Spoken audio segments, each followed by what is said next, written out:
And it's another Tuesday, and we back on the big exclusive podcast. I'm super excited about today's show. I want to get right into it. So let's thank our sponsors right out the gate so we can go ahead and get the show started. Without the sponsors, the show wouldn't be possible. So shout out to iCraft Mart, shout out to Bestie Booth, Critical Shot Studio, Epic Graphics and Crafts. The money is where it's at, LLC. Um, Shea Harmony offers all natural products for the body, with their whipped shea butter being the most exclusive. I've used some. It is absolutely wonderful on your skin, and you don't need a lot of it. The winter time is coming. If you don't want that dry, chapped, or itchy skin, you might want to get you some of that Shea Harmony whipped body butter. Um, Shea Harmony also offers soaps, beard and hair oil, essential oil remedies, and more. Shea Harmony products can be purchased at iCraftMart.com. Shea Harmony, bringing harmony to your skin. So once again, shout out to all our sponsors here at the Big Exclusive Podcast. Let's jump right into it. I got to bring in the co-host, man, the angriest guy in the podcast game. Welcome the Angry OG to the podcast. Hey now. Hey now, how was your weekend, Angry OG? It was all right, man. Can't complain. It was all right. Yeah. One of the funniest guys I know personally, my guy, top motherfucking Flight. Flight, what's up? What up? What's going on? You know they fitting to be in your ass again, right? Because you laying down, right? This is my new spot, man. I figure I look, everybody got their spot. You got the little black background, he got the purple brown couch. I got the headboard. Hey man. Hopefully next week we in our spot, man. Next week we live in the building all Yes, sir. together. You know what I mean? All in one shot. Maybe have a few camera angles going. Talked to Dime right before we started. I said, "Yo, are we ready to go on location?" He said, "Yeah." You know what I He mean? said that 3 weeks ago, 4 weeks ago. Damn, like you Now don't he's let the just brother lying to live. kick, man. You don't let the brother just- live. He's just lying to kick, man. Let's get some more stuff out the way. First and foremost, if you locked in or if you watching right now live on Facebook or YouTube for that matter, make sure y'all hit the share button. Want to get as many people as we can in today. Today is one of those dope shows where we're gonna talk about, some very interesting things. And if you want to know what the lineup is, I'm gonna go ahead and drop it on screen for you real quick. You know what I mean? Just a few things we're gonna talk about. We got some super dope guest that's going to be here live in the building. Um, I know Corey is here. Corey is backstage. Both of these brothers are from Buying the Hood. Okay, let me just take care of something right quick. Just hit the. Okay, you good? All right. Shout out to Crystal. She live in the building already. She said I'm lined up at the door early for this convo. Crystal, I appreciate that. Crystal's going to be one of the ladies because we got to let's get the little special. Let's get a couple announcements out the way as well because it's important that we talk about what it is that we got going on. First and foremost, you might want to come see the live show. September 16th, we're going to be at Punchline Philly. So it's almost like you get like a 2-for-1. Like you're going to get to see the live podcast from 6 to 8. And then you got our guy, our co-host, comedian Top Flight, headlining a comedy show directly after that. So that should be action-packed. It should be fun. You know what I mean? It's presented by a team taking off, big exclusive events, Epic Graphics and Crafts. Keep that shit in-house, man. So live podcast, September 16th. We starting at 6 p.m. Come out, join us for the live podcast. We're going to have some fun. We're going to do some giveaways. I also have 2 tickets to the show tonight. I have 2 tickets to this event. If you want them, I'm giving them away for free. Not really sure how I'm going to give them away. So I'm going to need my co-host help. I might give them away after the show because, like I said, we got Buying the Hood in the building. They're going to talk about some very important information. We're going to speak about financial literacy. We're going to speak about some cryptos, touch on NFTs a little bit. So that way, maybe if I save it for after the show, that way I ensure people actually listen to the information right? And if somebody can answer a question about something Jimmy or Corey said, then maybe I'll give the tickets away that way. All right. So the other special announcement I want to make is that we got a ladies' night coming up. It's going to be a little bit different than our ladies' night. This next ladies' night, the ladies are going to take over. The fellas are going to get a much needed day off. We're going to get a much needed day of rest. We're going to take that Tuesday off. We're going to have some ladies come in and take over the show. Oh, I probably won't get the day off because I'll have to work the boards, right, Don? All right. Well, yeah, Don and I will work the boards. Flight will be off. Angry OG will be off. At that point, I just want to be a spectator. But shout out to the ladies. I already lined up 4 of them. 4 of them already committed. I might want to do one more. But with that being said, there's going to be a super dope special episode of the Big Exclusive Podcast. I need y'all to go ahead and spam the like, the heart, the laugh, the share button if you're listening live. But without further ado, man, I want to bring in these good brothers from Buying the Hood. We're going to get a little bit into financial literacy. We're going to talk a little bit about cryptocurrency. I had got a couple questions as I was doing my research on a few things, crypto and the like. And I had some questions for the fellas, but I appreciate them lending us their time and come on the podcast and talk to our audience about just that, buying the hood. Let's bring in Jimmy. Jimmy, what's Yo, going on? what's up, brother? How you? Hey man, I'm pretty good, man. I appreciate you coming on. Let's bring in Corey as well. Corey, what's happening? Corey, you muted. You got to unmute your mic. Oh, what's going down? Hey, what's going on? Again, thank you, brother, for coming on the show. First and foremost, talk a little bit about buying the hood and what actually that means to you guys. Go ahead, Corey, you got it. All right.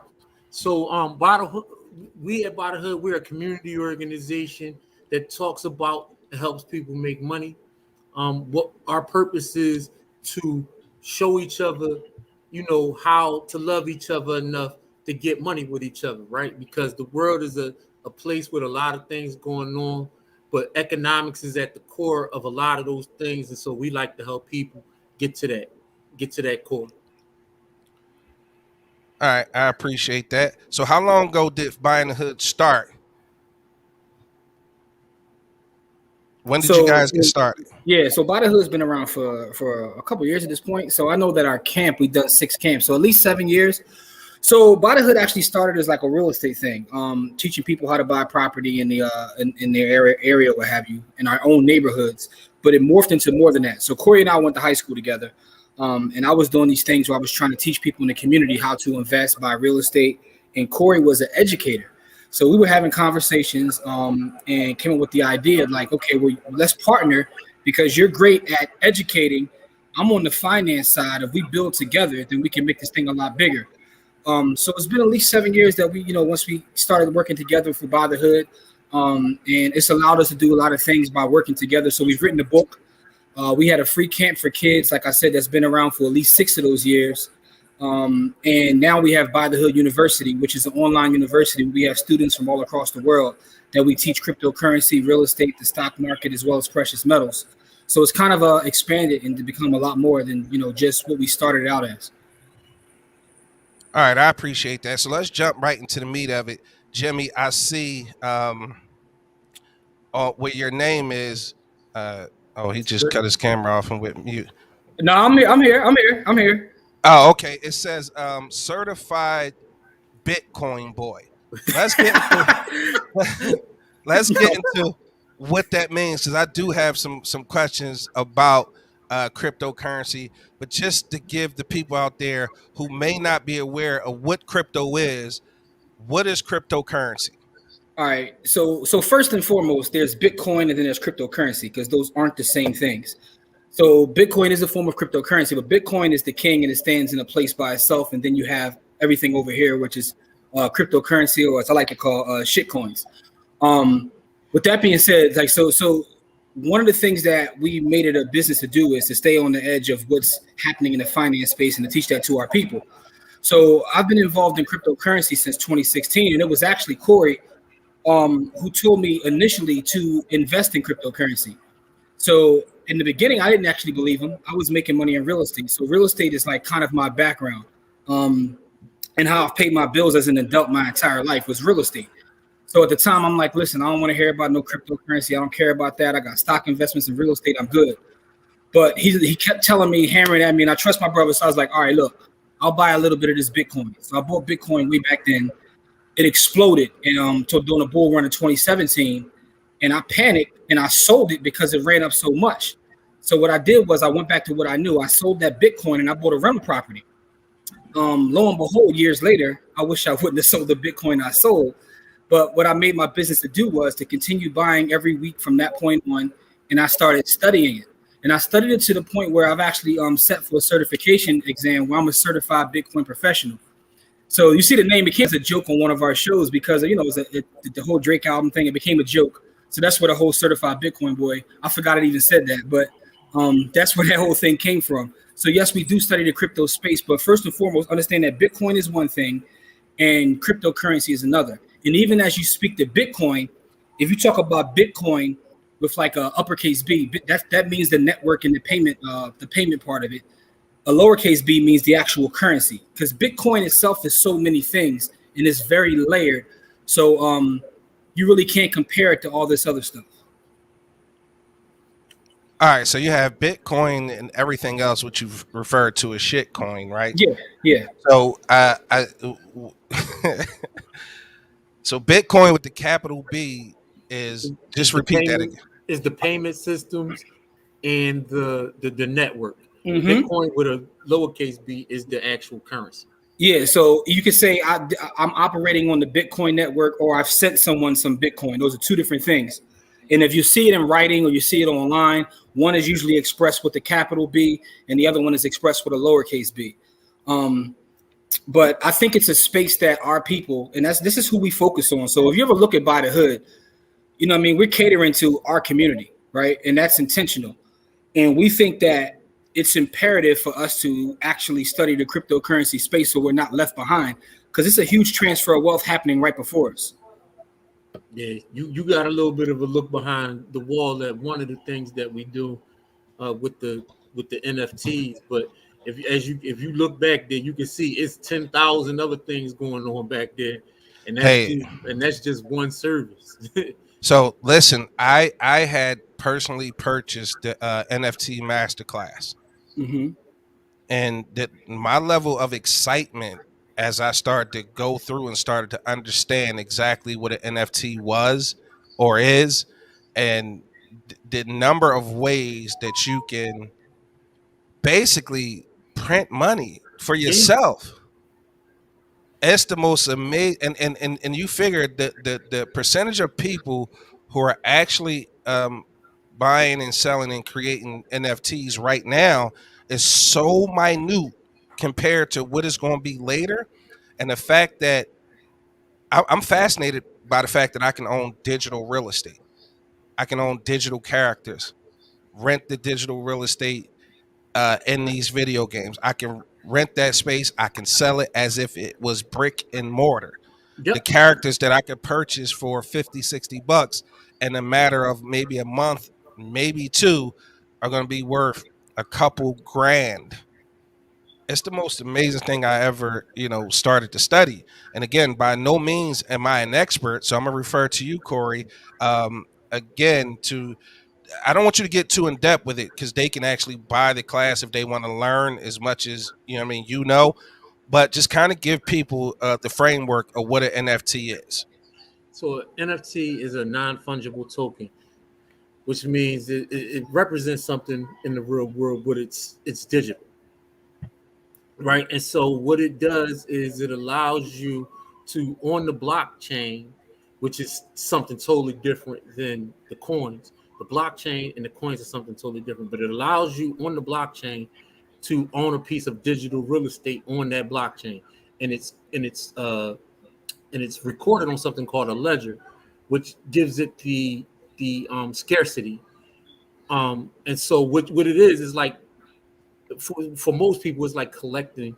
If you ever collected baseball cards or football cards or anything like that, or comic books or something like that, but you're getting that digitally, and you're getting the you're getting one of whatever how many copies is being made. So it's new and exciting, and there's all kinds of things that you can do with NFTs. Like you could write contracts as NFTs. You could do all kinds of things as NFTs that most people don't know that you can do with NFTs, and they haven't tried to do with NFTs. But once people realize the power of NFTs, a lot of jobs are going to go by the wayside. Yeah. So the thing about NFTs and non-fungible tokens is that it represents either one of something or a certain number of whatever the item is. So if we're talking about currency, like say a Bitcoin, that is fungible. It's similar to the dollar. So if you have a dollar and Top Flight has a dollar, they have the same value, right? Non-fungible means that it's a scarce asset. So I can create an NFT that's one of one, and if you have it that you own that NFT, you own that one of one. But to Corey's point, I don't even think NFTs have come into their own yet. We haven't seen how they actually will be used. Right now, there's a lot of people running around making all kinds of money, but the real use case is things like concert tickets. So if I'm an entertainer, that's something I really want to make sure I'm focusing on, because the reason I say concert tickets or basketball games is because if I create this thing digitally, now what happens if someone tries to sell a bootleg ticket? Because the thing about an NFT is this: you can sell an NFT for whatever price you want to, but you can also set up a recurring fee. So as a creative, if you're a comedian, you're an actor, you're a rapper, whatever it may be, you can set it up so you can consistently get paid every time somebody sells it. So I sell it to Corey. Corey sells it to you. I can set it up where every time it sells, I get 10%. So I can eat off of that creative asset forever. And that's why I say something like concert tickets, because there are a lot of people like basketball teams that are studying that now. Because now when they sell their ticket and you see people outside trying to resell the ticket for a higher price, they're going to get a piece of that. So they're going to get a piece of the market too. And I don't want to get too deep into it, but it's something that we need to really just start studying and paying attention to, because again, that's a whole other aspect of blockchain technology. So shout out to Crystal. She said, tell people in slow people terms, because I'm slow, how someone in the audience can get started in NFTs and the why. Okay. That's a great question. Yeah, that's a great question. So you can get started a number of different ways, right? So there's a number of different blockchains. The blockchain that's used the most is the Ethereum blockchain. And on the Ethereum blockchain, there's lots of different ways you can get started. You can go on sites, somewhere like OpenSea, which is the biggest site. But there's like literally hundreds of these sites, but OpenSea is the biggest.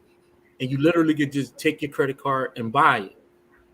Or you could get, you could exchange your cryptocurrency for those NFTs. The why you should do that is because on the blockchain is recorded digitally, right? So if you got one of one, nobody else can get that. Like nobody else can recreate that and say that you got two of one. Like nobody can make a knockoff LeBron card and say, yeah, that's the same as this one, because on the blockchain it's recorded, right? So imagine doing your mortgage or your deed and you don't need to go through the process of writing all these papers and making sure stuff don't get lost. Imagine in the healthcare field where stuff get lost all the time, whereas if it's on the blockchain, you could just find it and pull down the record, right? So it has a lot of use cases that it hasn't even gotten to use yet. Right now it's being used mainly by musicians and artists so that they can get paid directly for their work. The thing about the blockchain and cryptocurrency and NFTs is that it's peer-to-peer. Most times you could go through without an intermediary. If you have a wallet and I have a wallet, we bought it from somewhere else, I could just send it directly to you. I don't have to go through an intermediary to give it to you. Whereas if we going through a bank or something like that, we can't do that. So what it does is take the middleman out. Yeah, and the one thing, Crystal, I think that's a great question. The one thing I will add on to that is do a little bit of education. You know what I'm saying? Like, so the reason we do it's a very cheap class. It's like an intro to NFTs, is so you can understand how this process works. Because I'm going to say this, a lot of people get upset when I say this, but I'd rather people know the truth. There's a lot of BS in the NFT space, because right now people are seeing how much money is being made. So you see all your favorite artists and entertainers and all of them every day are talking NFT, and they're throwing a bunch of stuff up because they're trying to chase money. but it'll go out in the wash, right? So crypto goes through cycles, right? We have cycles. The last time you saw a bunch of crazy coins being made that aren't even around anymore because people were chasing money. And the same thing is happening in the NFT space. The technology is where it's at, but you have to be careful. But the one thing I will say is, to Corey's point, is if you get started, now you'll understand and realize the power of the technology. But just be careful about throwing a bunch of money at it right now. Okay, so I in this space that in the NFT space, just to break it down a little further to the way I understood it, it's like having the opportunity to own a digital piece of art. Yep. It's almost like I guess Having the a way Van Gogh. Like it's like having a Van Gogh. it was like that's what I was saying. It was like having the opportunity to own the Mona Lisa 5 days after it was painted, right? Yep. Nobody knew what the Mona Lisa was going to be in 20, 30 years. And in this space, it doesn't take that long because, like you said, people are chasing the money. So people, I saw it, and I don't want to go too far into it. But any NFT that you buy on the blockchain, you can see the history of those transactions, Yep. which means Nobody can stun on you and tell you how much it was worth before and try to lie to you. That's what I was talking about with a ledger. There's a ledger of every transaction that right. piece of art has gone through. So now my question was, and again, I'm completely ignorant, but I want to make sure I'm asking the questions. The blockchain. What's the chances of the blockchain being compromised? Well, None. that depends upon what specific blockchain you're talking about. This is Bitcoin, why Bitcoin, none.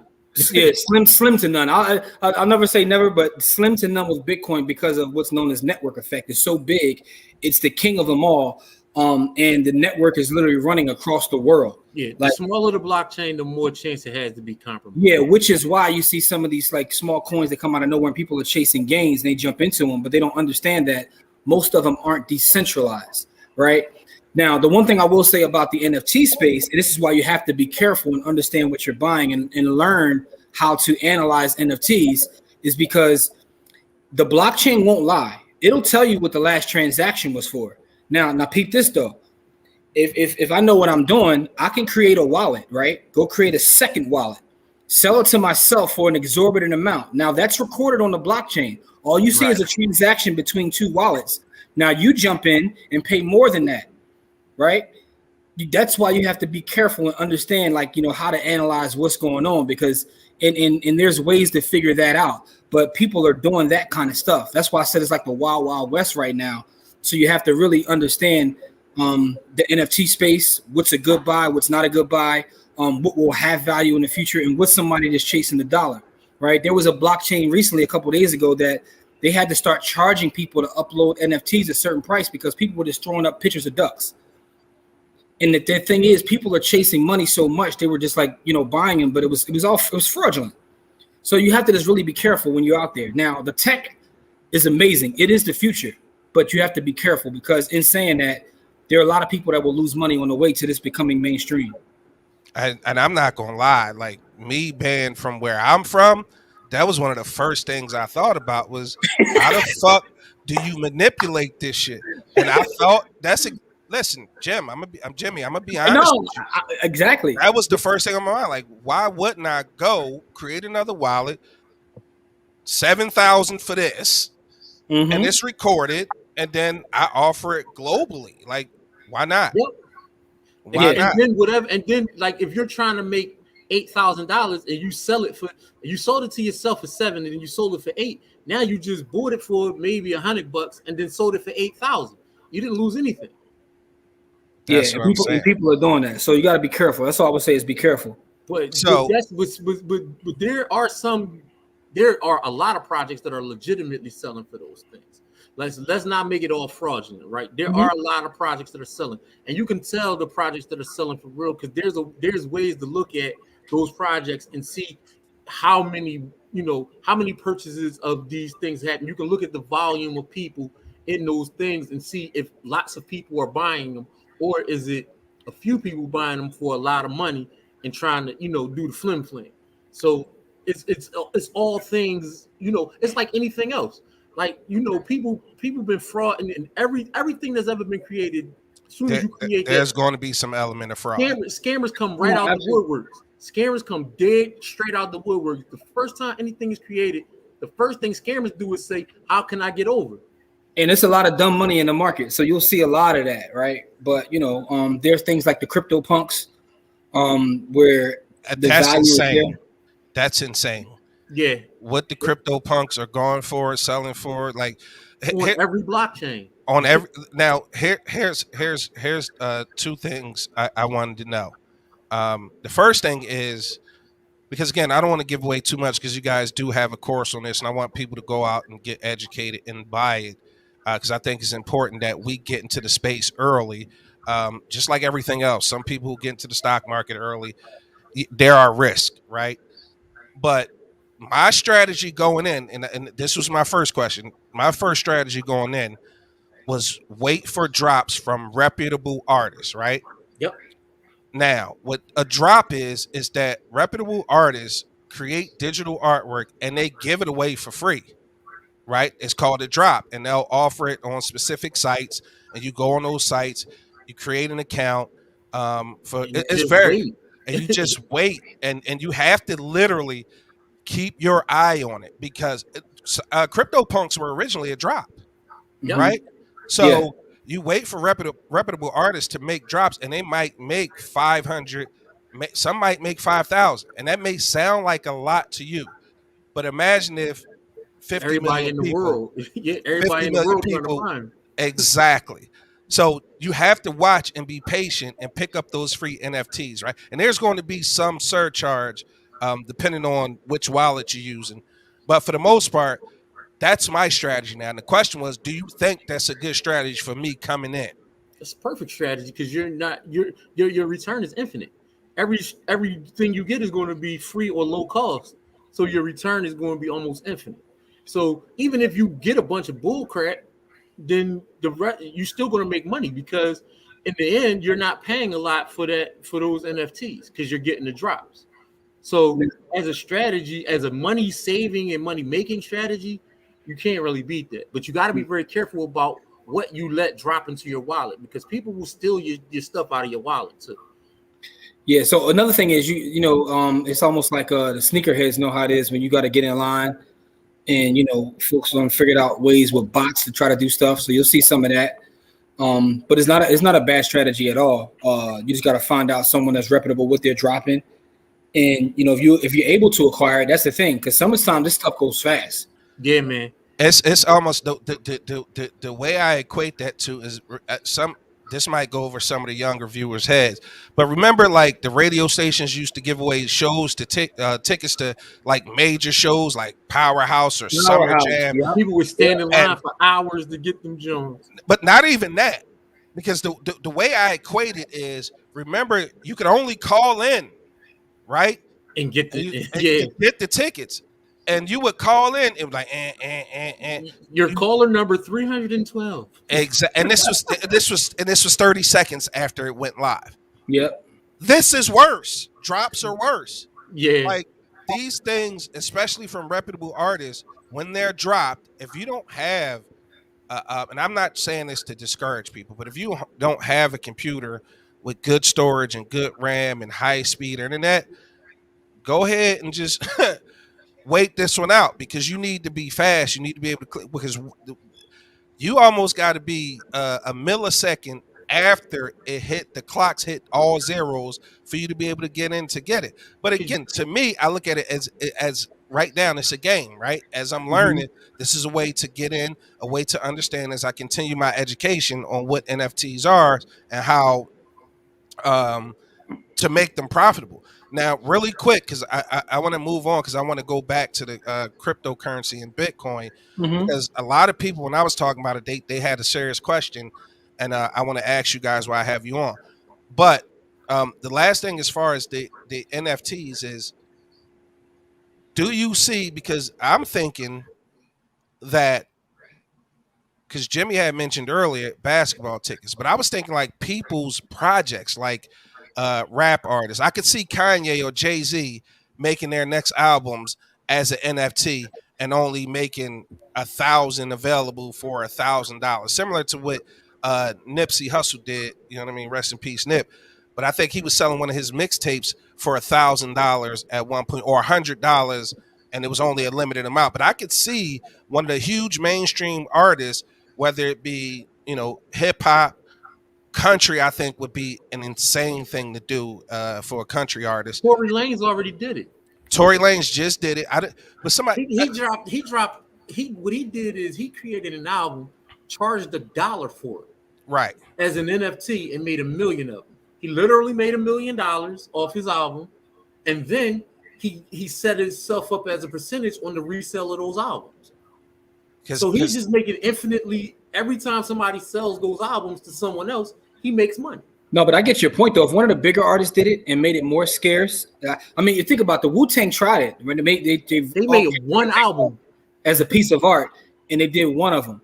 Now, but if someone like a Kanye or a Jay-Z or Rihanna, somebody that on that caliber of an artist, if they did that, Lord knows what the money would be. You know what I'm saying? They made 100 copies and charge $1,000 piece, because now at that point, what kicks in specifically in our culture is, we like to show off. Stunt culture. Just to be like, you ain't up on this. That's what you say, right? So you're going to have that, and that's going to run the number up, because now as I resell it, I may have bought it for $1,000. I might resell it for 10. So stunt culture is real. Speaking to that point, Crystal just made a good point. She said the black community holds next to nothing of the world's wealth. We have to learn this stuff if we ever want to catch up. Jump in now and learn as much as you can now. Shout out to Big Roll, who just joined the show. Big Roll is he's like an unofficial co-host of the Big Exclusive Podcast. Big Roll is the brother who here, every week I'm happy to see him. Every time he jump in, I'm glad he healthy, happy, and back to work. So Roll, what's up? So I wanted to jump back into, and y'all tell me if I'm jumping around too much, or a flight, or OG. If one of you guys had a question, I'm not interested in this, man. I'd rather shoot dice. Yo, I heard that. On everything, that's how I came up. Literally, every time I got shot at, I was on the corner shooting dice. In my entire life. Every time somebody wanted me dead, it's because I cracked the game. Damn. So I want to go right back to the cryptocurrency and how you. Can I say something about that shooting dice? It's way more money in this. It's infinitely more money in this, and you ain't taking no penitentiary or coffin chances. And I don't think he realizes that you literally can sit at a desk maybe 2 hours a day and win at this shit. Really win at this shit. You can win and you can lose. Huh? And you also can lose. Oh, for sure. It's the same game, but see, this a lot less luck involved in this, because if you know the systems and how they work, you win. There's no I gotta hit a 7 on this joint. No, you know exactly from the rip.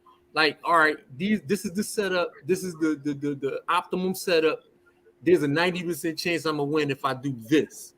Like, there's not a you're gonna lose. Huh? There's a 10% chance you're gonna lose. Yeah, for sure. But there's risk in everything that you do. There's risk walking across the street. You might get hit by a car. I'll take those risks first. I mean, but the thing about it is you eliminate the risk. Money. The only time you lose is when you sell. So therefore, like I told someone yesterday, like, I've never lost money in the stock market, because you only lose when you sell. So if you buy something that you know has value, when you hold on to it over a long period of time, the data shows that it'll be worth more. And that's just pure numbers. We numbers dudes. We just do the numbers. So, okay, like going back to the cryptocurrency, because I had some questions about a couple different cryptocurrencies and how exactly they compare to Bitcoin. Because I like you said earlier, everything else is shitcoin. So I'm gonna just go down the list. I don't need a dissertation on each one, because again, I want people to understand that you guys have the knowledge, but I also want people to come to you guys to get the knowledge And I know you guys took a lot of time to, you know what I mean, gather all this knowledge and write the book and make it available to, you know, to the people. And you guys should be compensated for your time. So I want people to buy the courses, but at the same time, just give me a little background on each coin that I name. Okay. Dogecoin first. It's a Bitcoin derivative, and it's trash because it has an unlimited supply. Yeah, it's like a Bitcoin derivative square because it's really a Litecoin derivative, which was a Bitcoin derivative, and it has an unlimited supply. Therefore, people that say they're going to have $1 million or gazillion dollars worth of Dogecoin, it's almost impossible for Dogecoin to get as high as say some of the other coins because of supply and demand. Many of them. Yeah, right now it's trading at a quarter. What about Litecoin? Litecoin is the original Bitcoin derivative, and it was meant to speed up transactions. So, good coin, not Bitcoin. All right. Ethereum. Ethereum is the internet of Bitcoin. I mean, the internet of the blockchain, basically. So what things, just like your phone has applications, what people do is build applications on top of Ethereum so that things can run. Or they build applications right on top of them. It's just like your phone. So it's like Internet 3.0. Jim, you want to add to that?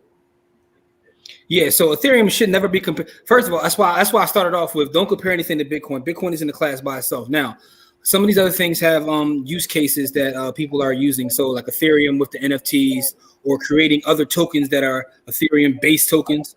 So Ethereum is more of like a technological company when Bitcoin is an actual currency, right?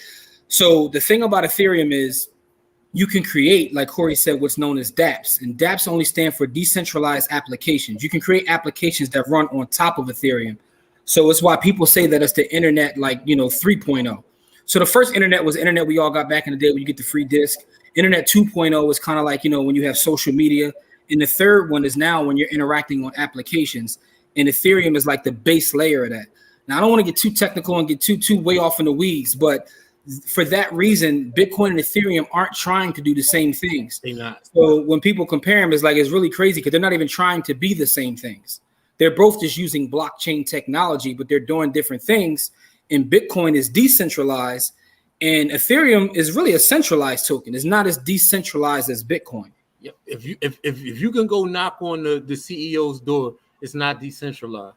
And I keep bringing up the centralization because that's one of the main reasons for cryptocurrency, and also why it's important for our community to understand it, is because you can't stop Bitcoin, right?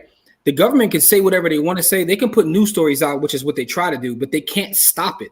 Today, September the 7th, Bitcoin just became the actual currency of a full country, El Salvador. They just adopted Bitcoin as the currency of their country. Like, it's different than everything else because it's completely decentralized, because all of the transactions run on things known as nodes, and anyone can I have a node. So I'm validating transactions as they happen. You can't do that with other currencies. And I mean, I'm not trying to get too deep into the woods again, because I could start talking about proof of stake versus proof of work and all these other things. But the bottom line is Bitcoin can't be stopped because it's decentralized, and that's what separates it from everything else. But Ethereum has found a use case with all these things being built on top of it. Okay, let's get into a couple questions. I appreciate you going through those coins. Dawn wants to know what we're talking about. Dawn, we're talking about Bitcoin, cryptocurrency, NFTs, how we can get in the game. Because Corey had made a point when him and I talked. All right, I'll get to that in a second. Let me get back to these. Dawn knows what we're talking about because Dawn is one of our students. Yeah, Dawn gets busy. Dawn gets busy. Hey, Dawn. Crystal wanted to know what's the most you've made on the stock, Jimmy. All right, I've been in the stock market since I was a teenager. I'm not gonna put a number out there because I don't know if you work for the IRS or they're gonna come after me. But what I will say is this: the stock market is something that we focus on too, because we are already, actually, all of us are already participating in the stock market, whether we want to admit it or not. because you have consumers, producers, and investors. So all of us drink water, all of us pay electric, all of us are paying a mortgage company or we're paying rent. All of us, wear a sneaker, whether it's Nike or Adidas. So the fact of the matter is we're dealing with companies that are publicly traded. So because of that, what Corey and I like to teach is get on the other side of the table. Instead of just always putting money out and being a consumer, learn how to make money as people consume. So the thing about the stock market is you have trading and investing, which are two different things. So, and I do a little bit of both. So I've been, rather successful for a period of time. That's how I actually, fed my family, which is through investing. So, it's possible. He made enough money to feed his family. We can't Okay. we can't put numbers on the board. Oh no, and I'm a big guy too, so I eat a lot. So I'm just gonna put that out there. She said Jimmy dropping bars. She did have another question, which was, and what are your thoughts on Jim Jones and 18 Keys new coin? It's 19 keys. I think it's 19 keys. 19 keys and no thoughts from me except for to say this. Find out the use cases of what. Well, that's kind of where I was going with it, right? So celebrities drop coins all the time, and that's no shade to that brother because I understand what it is they're trying to do, but it has to have a use case, right? What purpose does it serve? Exactly. So what purpose does it serve?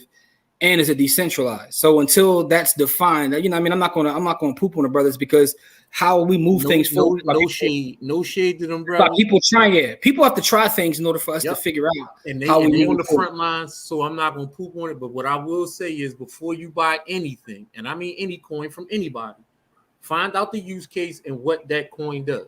If that coin doesn't solve a problem, then it's useless to you and them. And it's like every business on the stock market solves a problem, right? So you want your coins and those are businesses. Those coins represent businesses. You want them solving problems. If they don't have a use case, you don't want to buy it. All right. So one of the last things I wanted to ask you guys to do before we move on from the cryptocurrency space is no, first, because we talking about celebrities dropping coin. I know Akon dropped a coin. Do you guys have any thoughts on his coin? His has the most use case that I've seen. Yeah, so I looked at it. I actually went through to figure out the process of buying it. It's built on top of another coin, which is known as Stellar Lumens. So he kind of built on top of a technology that was already working. Only time will tell. He had the right idea though. But the reason I don't ever knock that is because how we discover and make new things about people trying things, even if they fail. Yep. And he really had a use case of trying to empower an entire piece of the system. Yeah, he's trying to start a whole economic system, and so he's built he built his, like Jim said, he built his coin on top of another coin, so that the people can transact peer to peer instead of having to go through an intermediary. So he's really trying to free those folks in Senegal from the what I would like to call the strife of the government, right? Because when the government control the money, they control the people. And he's trying to really literally free those people. Okay, so the other thing I was going to ask before we move on, I was going to ask you guys to kind of give our listeners something, right, that they can either I don't know. It's the big exclusive podcast, so we like the exclusive. So you got to be able to give our folks something exclusive that they can do right now. That's assuming that they have a wallet for Ethereum or Bitcoin and something they can invest in right now, or something you think they should buy right now or invest in right now that'll go a long way in getting them in the crypto space, so to speak. I'll say stack sats, right? And for anyone who doesn't know what a sat is a breakdown of a Bitcoin, right? So a Satoshi is a 100 millionth of a Bitcoin. You don't have to buy a full Bitcoin. Right now, a full Bitcoin is about 47,000, but you can buy a Satoshi, right? So, buy some Satoshi. Like, listen, my shirt right here, it says stack sats or die trying. And I wear these every day as a uniform because I really believe that this is freedom for our people, right? So when you start to look at Bitcoin and you measure things by Satoshis as opposed to the dollar, that's very powerful. Because the great thing about Bitcoin is if you get into this space and you start to study just a little bit, Bitcoin will teach you about economics. Bitcoin will teach you about history. Bitcoin will teach you about psychology. And Bitcoin will also show you just how unfree we are when we think that we're free in this world. One of the ways to get freedom is via Bitcoin. Because now, to Corey's point, you're removing the power away from people that control your money. I can control my own value. There are people that I've actually done business with and interacted. They have a wallet. I have a wallet. I'll send them Bitcoin. And guess what? We just made a transaction. There's nobody in between. There's nobody that can tell us. I can get on a plane right now with as much money as possible. Right? I try to travel with cash. I can have what? 10,000. Yeah, like, so that's not freedom. That's not freedom, but we don't recognize that. So Bitcoin is freedom. So what I would say is, instead of like, what most people do is they look for lottery tickets, right? They're trying to find the next best thing, the thing that's going to be here to, the Dogecoin or this, that's going to pump up real fast. Over time, all of that stuff goes to zero in comparison to Bitcoin, right? Which is why I say you have Bitcoin and you have shit coins. So at the end of the day, it may not be the sexy thing to do, but start stacking sats, right? Stack Satoshis. You can go and buy $5 worth of Bitcoin, $10. But whatever you do, don't buy it on Robinhood. Yeah. Just don't buy it on Robinhood because you don't control it. Or don't buy it on Webull either. Don't buy it on an old school exchange. Like, don't buy it on one of them or like PayPal, Ameritrade or some. Don't buy it on an old school brokerage. Buy it from a crypto exchange so you can move it into your own personal wallet so it becomes yours. And for your audience too, right? If you go to buythehood.com, our website, we got a free webinar on there that talks about getting involved in investing. And I actually go through a formula that I use, how I buy rental properties, right? So I buy rental properties, but I use Bitcoin to do so. So just go to buythehood.com. There's a free webinar. You know what I mean? So that's how you get something free right there. So one thing I can get your audience to do is to get started, right? And literally get started, right? So Jim doesn't like these sites, but I'm going to mention these sites anyway because these are sites that will get you started. You can go to Cash App right now and buy $1 worth of Bitcoin. Literally. Go to Cash App, slide the buttons around, grab you some Bitcoin right now. Once you learn how to get yourself a wallet, you can move it from there to your wallet. You can buy it and you can buy Bitcoin in a lot of different places, but I always tell people to start with Cash App because you can literally own it within 10 seconds. If you go into your Cash App, right, you go to your phone, right, you go to Cash App, you go to Cash App, right, you go to where it got a B on the all the way on the right hand side, and literally it just has a button where it says buy. As you see, mine is empty because I don't keep nothing on exchanges or stuff like this. But literally, you just hit the buy button. Bam. And you own Bitcoin. That simple to buy Bitcoin.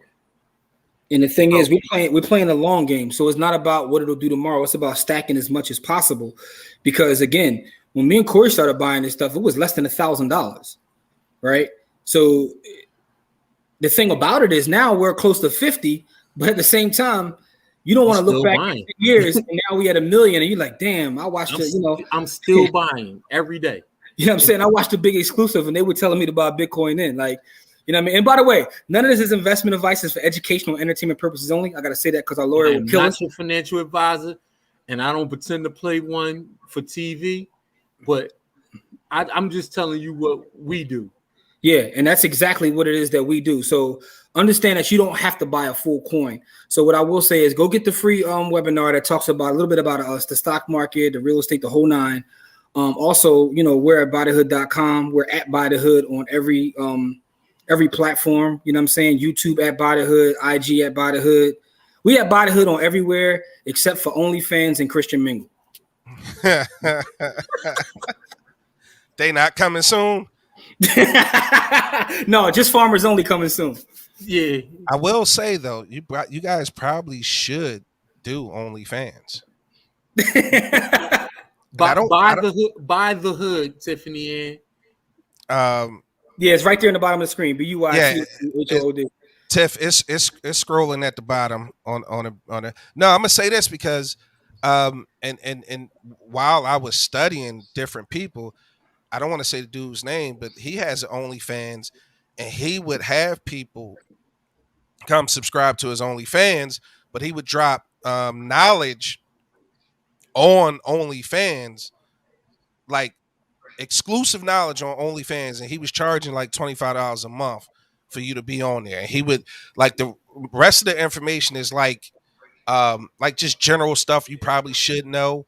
Not really any exclusive stuff, but like once a month he'll drop something like crazy that's crazy exclusive, and it's and truth be told, it was a buy, it was a stock tip that he would encourage people to buy, and he has like a I want to say like 67% um, success rate when profiting or something like that with That's his not picks. bad. That's not bad. But here's what I With his will say. picks. We do have a membership service. It's called MDC Strategy. So it's myself, Corey, and we partner with a couple other people in the same space.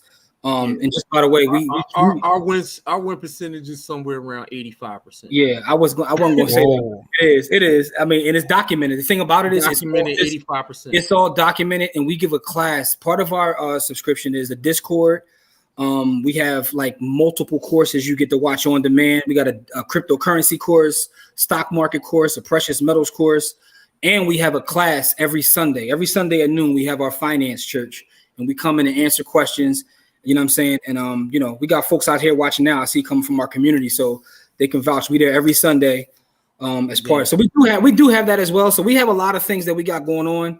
We don't just try to push product on people though, because we try to do education first. Yeah, because we give a lot away for free. We give a lot away for free. As Corey started it, I heard him say we're a community organization. We make it our business to say that because we do have products, but at the end of the day, we like to give away a lot of stuff. You know what I'm saying? That's kind of like what keeps us grounded is the mission.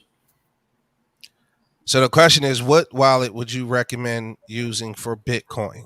All right, that's a great question, right? Because some wallets are, multi-chain wallets, and some wallets are Bitcoin wallets. Like, so the most popular wallet is a MetaMask, but that's really like an Ethereum ERC20 token wallet. The wallet I like to use for Bitcoin is known as Blue Wallet, BLUE wallet, and you can get that on iOS or Android. Outside of that, I would say cold storage. You got to get cold storage eventually. As you start your journey, you may not want to start in cold storage. Now, just to give away more game, there's hot wallets and there's cold wallets, right? So a hot wallet is any wallet that you get from the App Store, and the reason it's called a hot wallet is because it's connected to the internet. Now, cold wallet, right? I can actually take the cold wallet and take the stuff off the internet, and it's not plugged up. So therefore, my stuff is like amazing. It's secure. You can't touch it because it's not connected to the internet, right? That's the next level. Once you get into the space and you start to acquire a little bit. You know what I mean? You get to $1,000 or so, you want to get it off the hot wallets and get it in the cold wallets because now it's like a thumb drive. It's literally like a thumb drive. Let me see if I can have one right here. And you can walk around with as much money as, you can have $1 billion on this thing and nobody knows. Nobody's the wiser. That's the thing about a cold storage wallet. So, and I do have one right here. But the thing is, that's the next step. The next step is to get a cold storage wallet. And it looks like this. So here's what it looks like. This is a ledger. Looks like a thumb drive. Looks like a thumb drive. And I can put as much Bitcoin on here or Ethereum or whatever. $1 or $1 million. You could go through the airport and all you gotta do is pass it through security. There's no $10 limit on that jump. So this is called the Ledger Nano S, this one, and this is the Ledger Nano X. So either one of these you can get. The thing about the S is you have to have a cord that plugs into a computer or a phone. This one is wireless. So that's the next step after you get to a certain point because you want to make sure your stuff isn't attached to the internet because then you don't have to worry about hackers. No one could touch my stuff because it's not attached to the internet anywhere.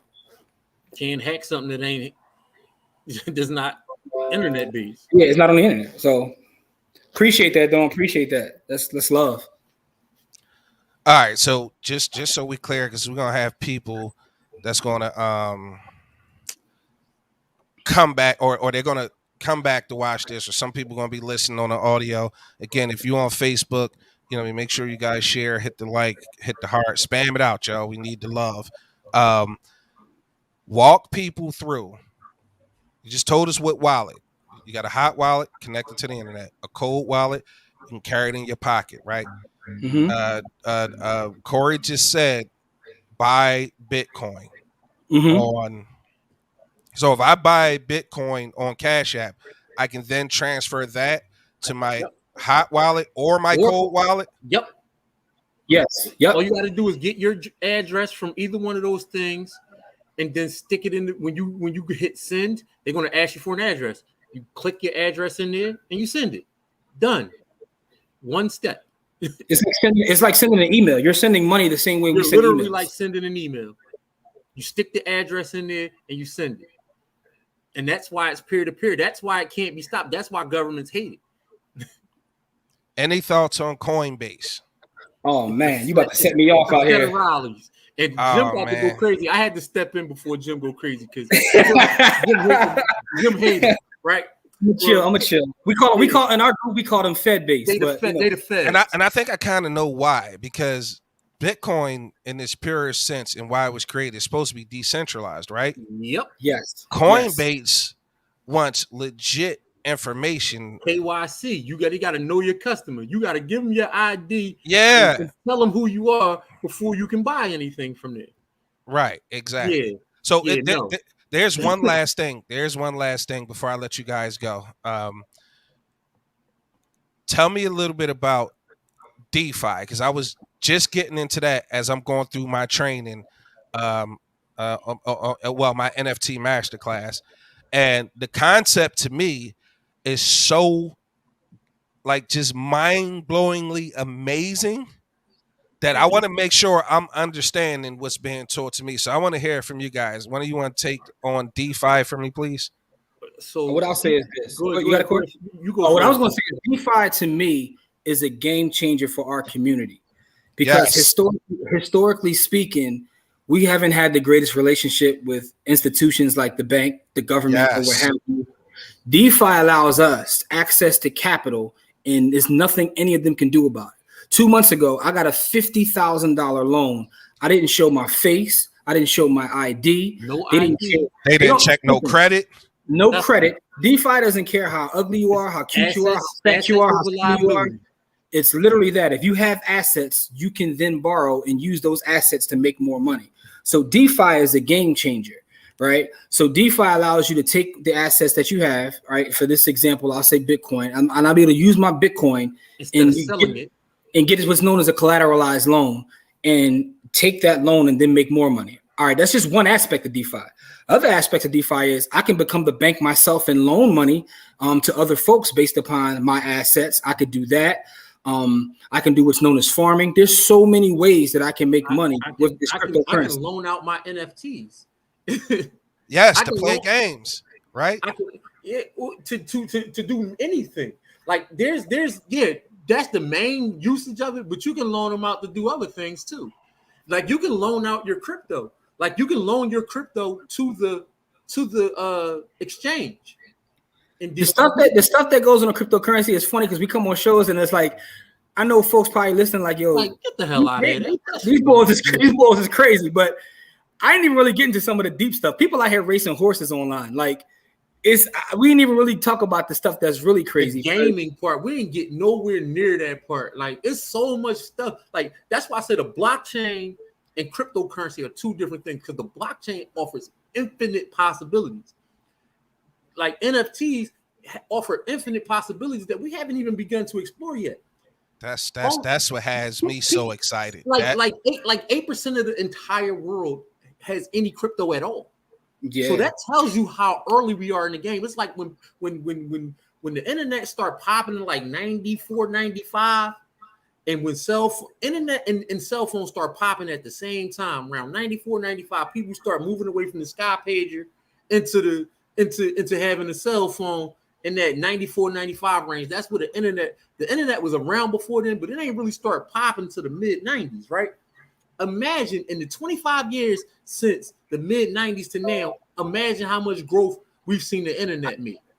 Right. And now look at where crypto is, and look at where crypto is compared to that growth, and think where crypto is going to go in the next 25 years. And that's the thing, man. And shout out to Russell who's watching too, because Russell's in our community. Yeah, Russell's a master teacher too. He's one of the only guys I trust with crypto. But like he said, no paperwork, nothing. You can literally get a loan, no paperwork, nothing. But Corey's right. We're so early on in this space But the thing is, we that's why I say just stack as much as possible when it comes to Satoshis or Bitcoin, because it's almost like you don't know what project going to win, but that project is going to win. That is the project that's going to win because it's the original project. It's not going anywhere. That's the only decentralized project. And they say first in wins. But Corey, you and I were talking as I was trying to set up the interview, and I can't appreciate you guys enough. You guys need to have like a regular segment on here or something, or a 10-minute something on here each week. But what I was going to say is, are you comfortable giving people that number as to, because that's what made me, I'm not going to lie to you, bro. After that phone conversation you and I had, I'm not even going to tell you how much money I spent on Bitcoin, but I absolutely bought Bitcoin. Are you comfortable? Because I know I don't want to just put it out there because it was a private conversation you and I was having. So the question I want to ask you is, do you want to give people an idea of where Bitcoin is going in the next 20 years? Just that number on what one coin was worth. Because I'm going to tell you like this. I bought a pizza with Bitcoin. I had a friend. Here's how this happened. I had a friend of mine, right? He used to fix all my laptops, and back then what I would do using is gaming coins. Exactly, and what happened was he would fix my laptops. He would sell, like he would get all the cracked software, and the big thing at the time was the what's the language learning software, and I would buy the whole series for like $25 a piece. It was English, French, and whatever. And it was a batch of CDs where you learn to speak those languages. And I would buy those, and I had a tower of CD burners, and I would burn them every day, and I would sell each one for like $100 for each disc.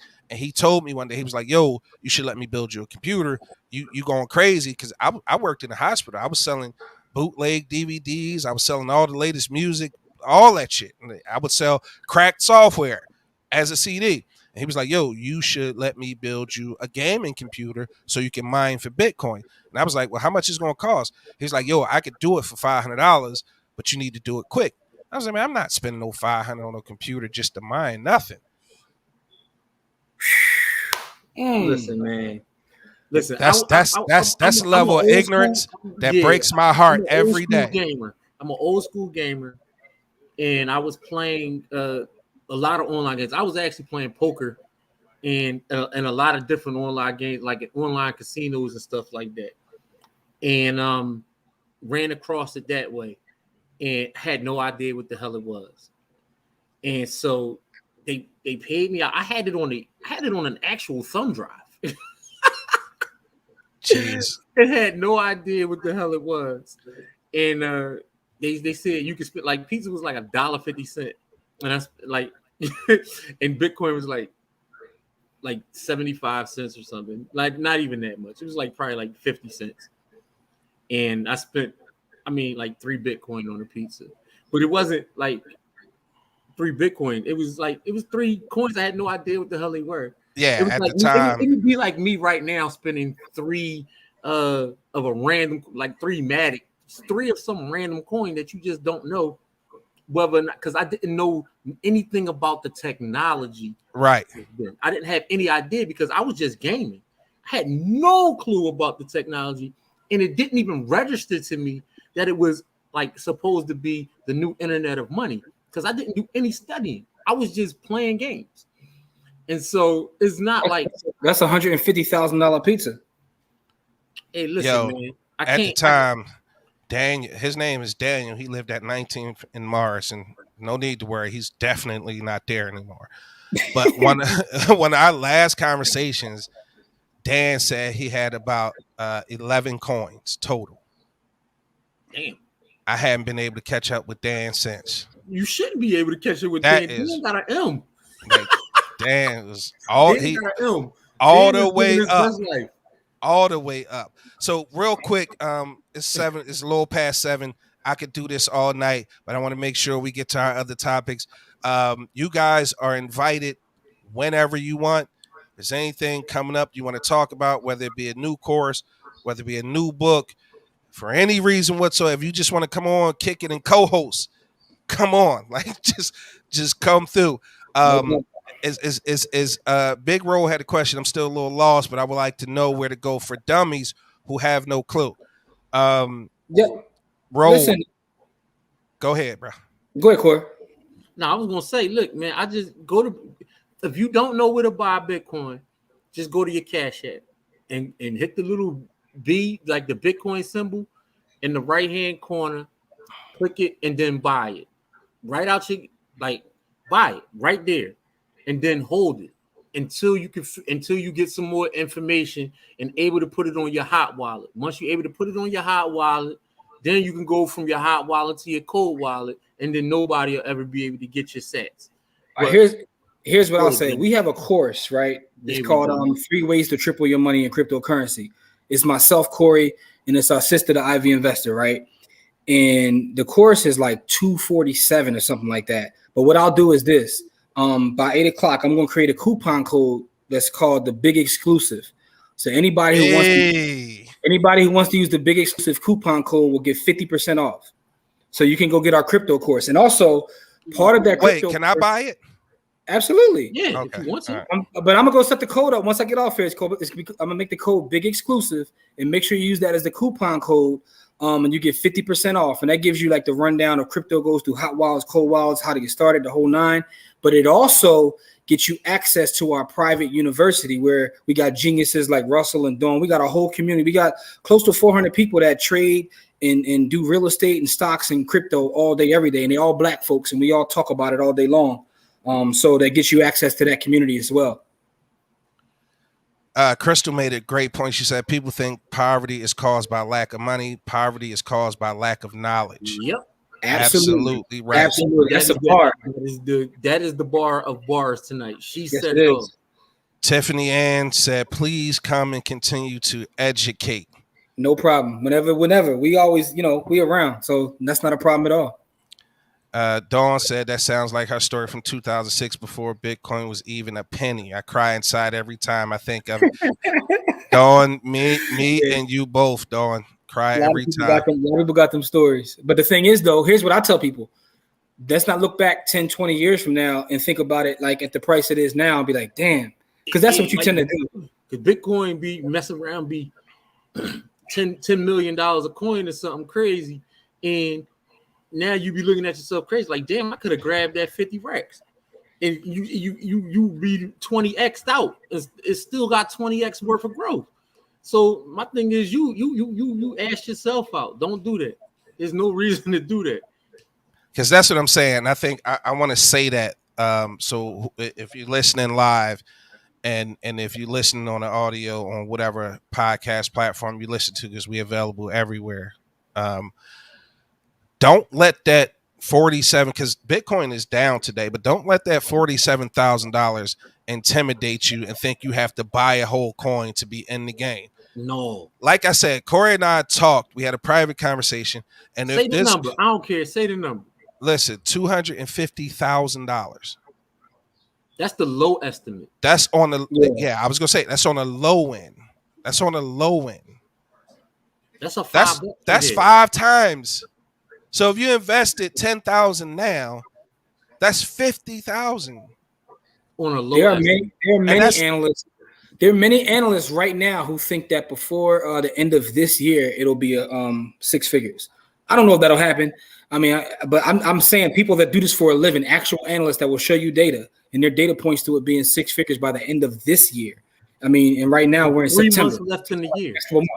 And I say that to say, please don't let those huge numbers intimidate you. You can buy a fraction. You can buy your $5 worth. Okay.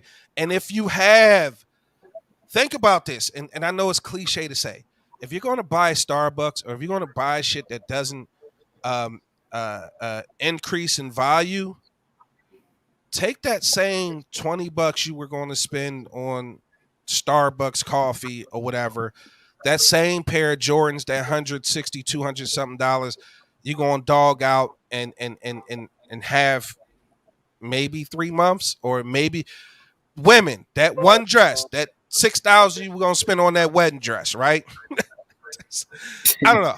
whatever it is that you're doing, take an opportunity and invest in your future. Invest in your financial freedom, right?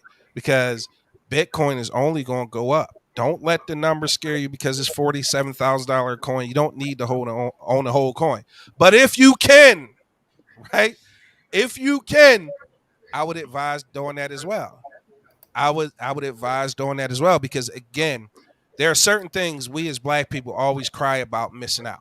There's absolutely no reason we should miss out on Bitcoin, NFTs, and my thinking now is if stuff is being built on Ethereum as the blockchain and stuff is being built on that, I know exactly where I want to put my money because right now there's going to be an infinite amount of things that are going to need to be built on the blockchain for people to use and do and make transactions. So for me, I was intimidated before again, Corey, I appreciate you picking up the phone, brother, and being patient that day because my phone was crazy. But I am now interested in making sure I preach the gospel of crypto and then financial literacy and taking an opportunity to get in and take advantage now while we can, because there's no excuse why we can't own or at least close that wealth gap. Because the one of the things that stood out to me as an entrepreneur is that whole DeFi situation, right? If I have assets, I can immediately, borrow that money without any credit checks, without sending my ID, without any of that stuff. And the biggest problem with us as entrepreneurs is that we don't traditionally have access to capital. This helps us get access to capital. I was on a live one day last week, and there was this huge thing about black people always charge too much. And for me, I'm like, what are we talking about, black people? Like, if Walmart can buy 60 pallets of deodorant and they can sell the deodorant for $2, but here it is, I'm buying 100 units and I have to sell it at $8. It's not because I'm trying to beat you out of some money. It's just because in order for me to be sustainable in this business, I have to charge a little more. So please, please, please take this opportunity, take advantage, go to buythehood.com. He's going to create a 50% discount code and it's going to be big exclusive, right? I don't know. If you click on the private chat right now, I just did it. Actually, there's an actual link right there that'll take him to get the 50% off. It's in the private chat right here. I created it for you while we was on the show. Yep, you can copy it and then paste it right on the comments. Like, so it's already created. It's in the chats, it's in the comments right now. I just posted it. Now, here's the thing. I may have to ask you guys, because this is just the live show. The actual podcast doesn't get released worldwide till, and I say worldwide, not that I got a billion people waiting on my podcast to come out, but those people are going to take advantage of that as well. Can we have the code last till at least Friday? Absolutely. Listen. We can have it last the rest of the month. That's the part about being an entrepreneur. The rest of the month. You got it for the rest of the month. For the rest of September, you got it. Because our objective is not really to make a bunch of money. The reason we actually make courses is because now when they come to the community and we talk to them, the conversation is different. You know what I'm saying? Because they've been through the course, they can watch it on demand. So it's not like they have to sit there the whole time. They can watch a little piece here and there. But the conversation is different, and now we can help you different because we don't have to go all the way back over like the vocabulary or the small stuff. Right. Now you talk to somebody with a base knowledge or a framework of understanding, and the more I learn, the more I get excited. But I am going to let you guys go. I can't thank you guys enough for coming through to the Big Exclusive Podcast. Absolutely. I am going to be preaching the gospel of buying the hood from now on and everything that I do, because it's extremely important that I gotta get you guys to. Have you guys been to We Talk Weekly? No, actually, no. I haven't been to We Talk. I'm familiar. I know what it is, but I haven't been there. But I do know what it is. And I was going to actually say we have a By the Hood podcast, and we're on like our episode drops tomorrow is like episode 122. 120. Yes, yeah, man. We've been around. We get busy, man. Yeah, the whole point of me asking you about We Talk Weekly, because it's another platform that speaks to the culture and translate news and politics and everything else that's going on in the culture. And I think it's a really dope show. And I just want to make sure I kind of make that introduction so you guys can do that shows up. Because like I said, I'm gonna start preaching the gospel of Buy the Hood. It's scrolling at the bottom if you're watching live, buythehood.com. The link is in the chat for the 50% off. Uh, here's and it's for the rest of the month. Jesus Christ, we do definitely get the big exclusive. But Jimmy, Corey, I can't thank you guys enough for coming through. Corey, I can't say how much I appreciate you having it. We do have to finish our conversation, bro, because there's a few things you said that I definitely need to follow up. And now that Jimmy's been on the show and I have like the intro to him, I'm definitely going to need to talk to you as well, bro. And Whatever you need. you guys have to make sure when the podcast come out, you send me the link so I can promote it just as hard as I promote my joint, because the information you guys are providing in this space is invaluable and people need to know. Like, you just got to get off your ass and do the work so we can change the wealth gap, because I can't tell you how excited this made me. And I ain't gonna lie, I already made some money just that quick. Now, it's not no insane amount of money. I'm not gonna get on here and lie to you and cap and tell you I'd have made 20,000 or anything like that. But I definitely made some money, and it's proof of concept that the information that they put out there absolutely works. You absolutely. And I was just thinking, if I do this process another at least twice a day, or at least about twice a day, I could really quit everything else that I'm doing and be comfortable. That's insane to me. That's insane to me, bro. Blew your mind, right? Like, that's like really, like, now I'm looking at my kids like, go to school, but after school, this is what we gonna do. Because there's no reason that they shouldn't be learning this stuff as well. Crystal said, yes, Kings paved the way. It's your birthright. I love this convo. Tiff said, thank you all. This was great. We got just under 42 minutes left in the show. We got to get to some topics. Jimmy, Corey, I appreciate you, brothers. Please say you'll come back again.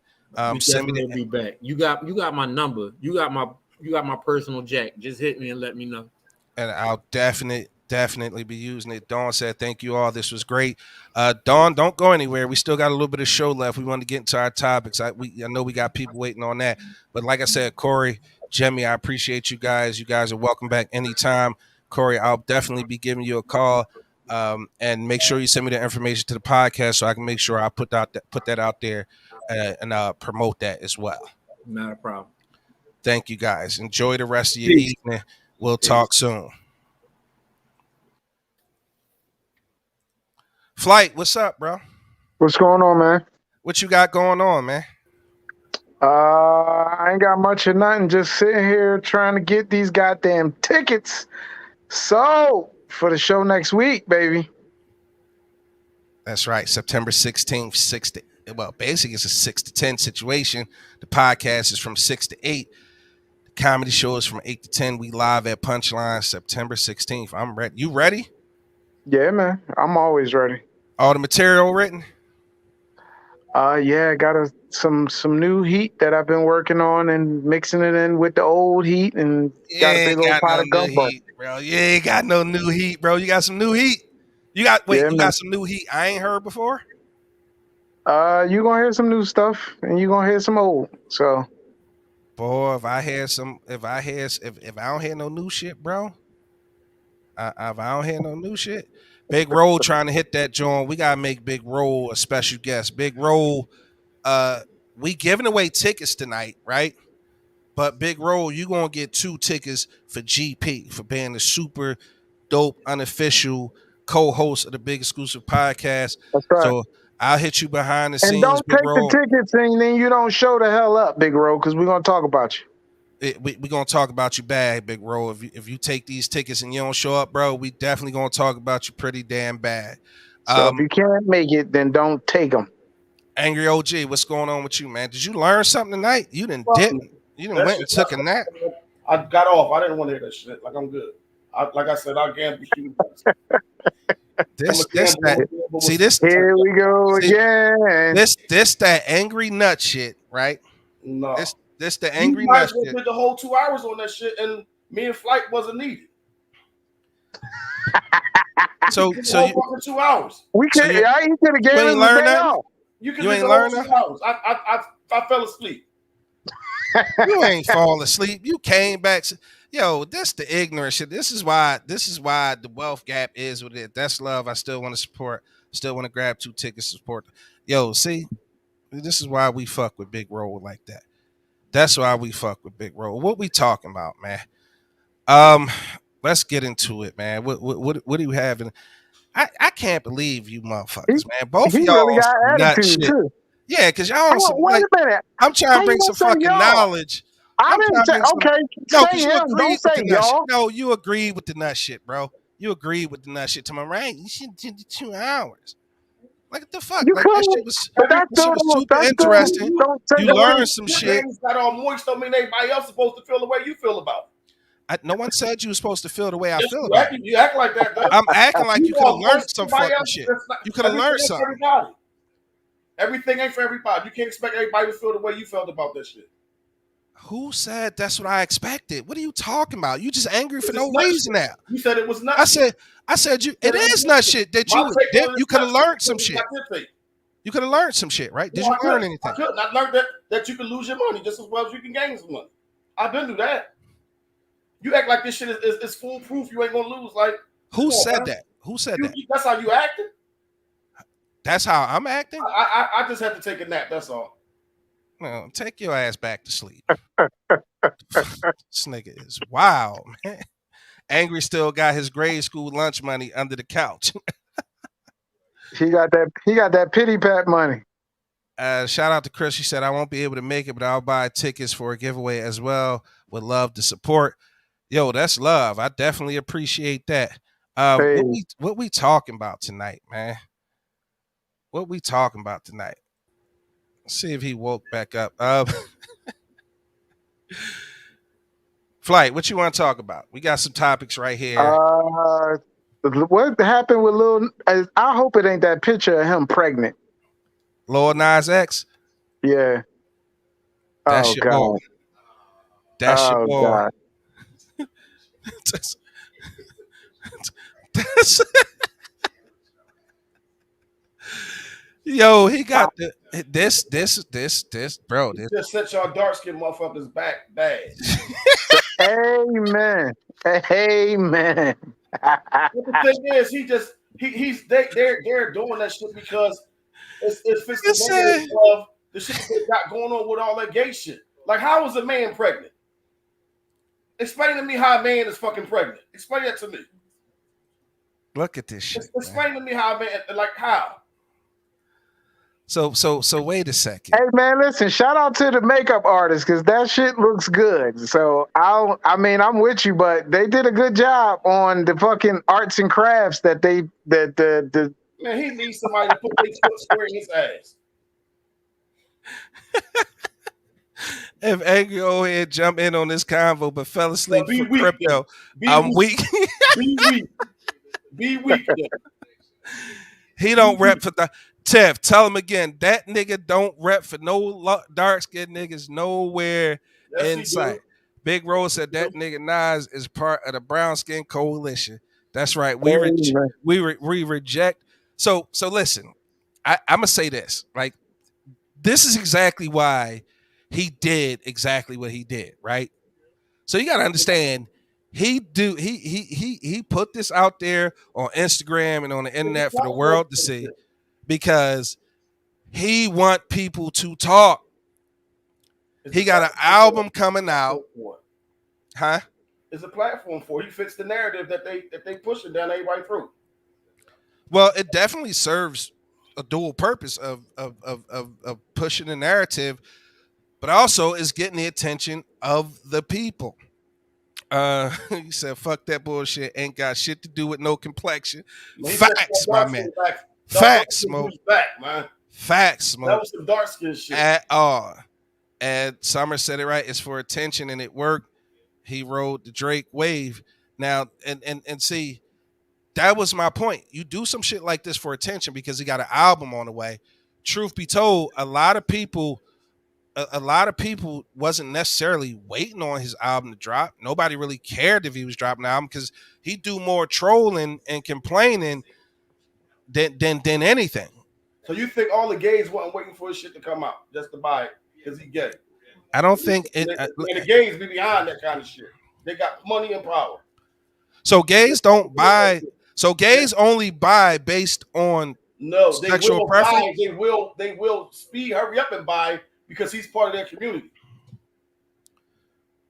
So if it's trash or if it's bullshit or it's a bad album, they still he's just gonna. gay. Like they pushing that narrative. Like they support each other.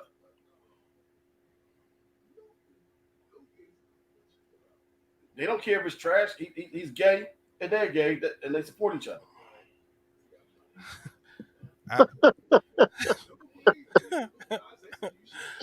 I don't really know. Look at his face though. Look at his face. He got that I don't give a fuck face. Like, and so what? I don't really think that's true, bro. Like I just can't. Listen, I didn't say it was. I don't know. That's I don't my know. thing. And you have I yours. don't know. I don't know. I think somebody period on the day. I didn't say it was written. I'm entitled to my opinion. And whoever disagree. But guess what? I don't give a fuck. This was more of my sentiment. Trash music is just trash music. Gay, straight, country, rock, black, white, doesn't really make a difference to me. Like, I'm not buying no bullshit. Like, seriously, I'm not buying no bullshit just because dude, a football player, because he gay, because he's straight. I'm not buying no music based off no sexual preference. Originally, this was a tactic by 50 Cent.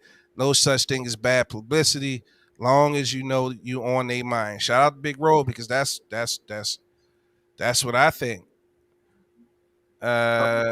Melanie Scott said, "I really don't think the LGBTQ community is backing this foolishness." That's how he got hot when he came the fuck out. They jumped right behind him.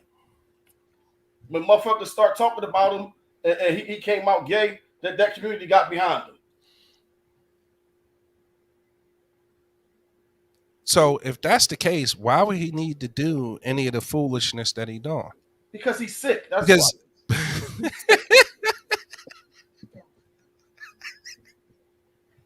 he's sick. You got to be sick to the parade around pregnant like you sick. Dennis Rodman wore a wedding dress. Sick. He's sick too.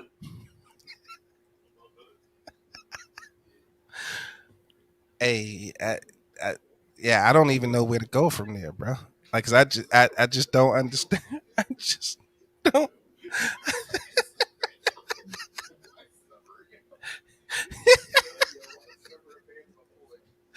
Right?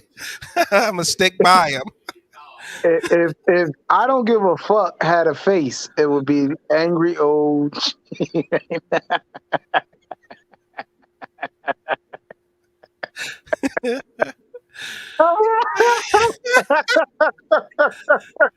Hey man, speaking of albums drop, you had my man Drizzy drop Certified Lover Boy. You had my man Kanye drop Donda. So Drake versus Kanye as the diss records heat up, as these brothers break all kinds of stream records on Spotify and everywhere else. Did either of you guys get an opportunity to listen to either record or either album? I'd rather watch paint dry before I listen to that shit. I listened to Drake's album and I have to give it an A. Why? This nigga said, wait, hold on, Flight, before you jump in. Why would you rather watch paint dry? You don't like either artist? No. Oh, okay. All right. I understand. Got you. Flight, what? Certified Lover Boy, what'd you think? I liked it, man. I actually listened to it twice, so it was nice beats. I like what he was saying. Drake was making a lot of sense on a lot of different things. It was dope. It was definitely on repeat in the car and in the headphones. So big shout out to him. It was definitely And he was like he said, was one line he said, "I got rid of some friends and found so much peace." That really stuck with me. So you haven't heard. I heard it was trash. I didn't hear Kanye. I didn't hear him. I didn't hear that one.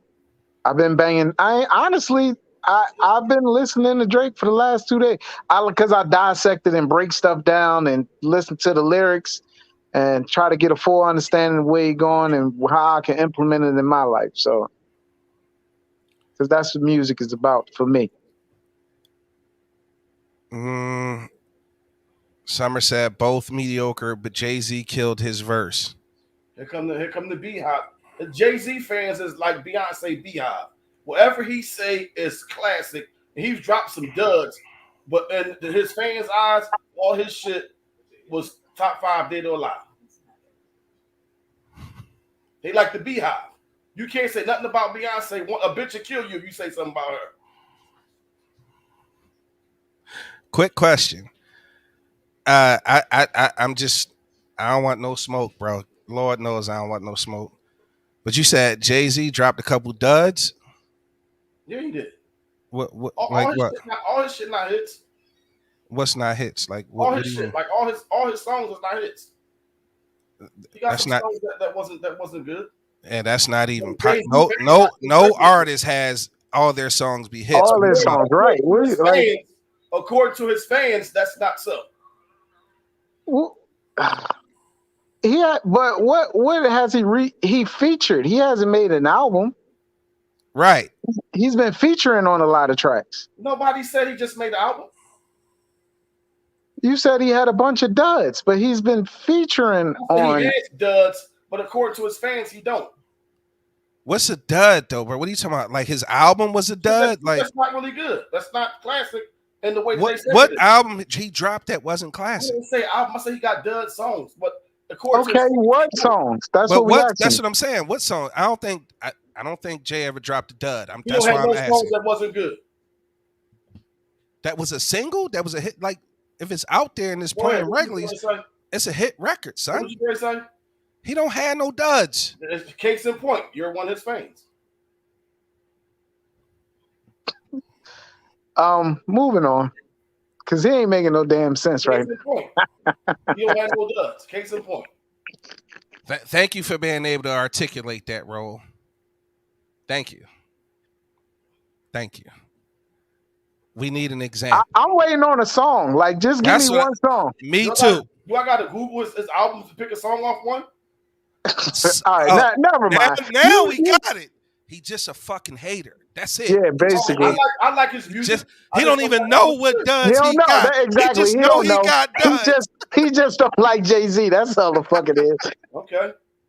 You look here. You stick to goddamn the Love Boat and Train that you listen to. No, you look like a fucking dud with that fucking bald head. Y'all got to stop every single ain't.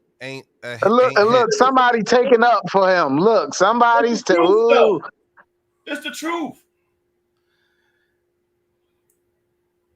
I'm trying to.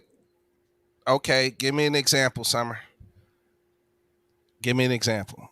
I'm gonna go ahead and wait. I'm gonna hold my breath for this one because I'm saying Hawaiian Sophie.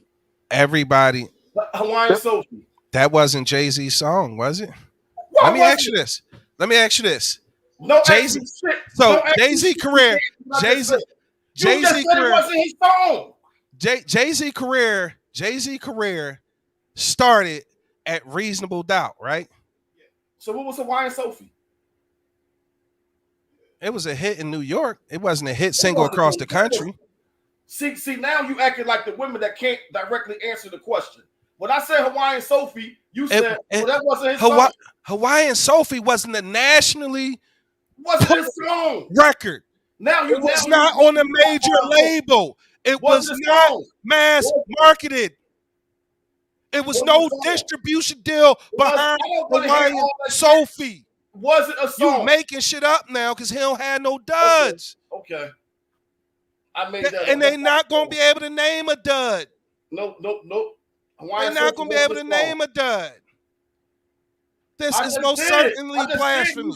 Hawaiian Sophie was not. There was no publishing deal. There was no record label back behind. That shit was a CP record, nigga. You need to stop. You used to wear that shit though. And I continue to wear it. I sold it. So don't talk about CP. What distribution deal they had? I don't know about all that shit. I know the song wasn't good. That's the point. You don't know. You didn't make no duds, my nigga. Now you got all this small print with it. You just said no small print. You just say name a song that wasn't on no major record label. That wasn't this. That wasn't that. I named the song. Listen, man, you know you gotta be specific and precise on what you say and do with this guy, man. Don't just let him have his moment. Let him have his moment. No. All right, that was a good. He's too damn angry for no damn reason tonight. Talking about him.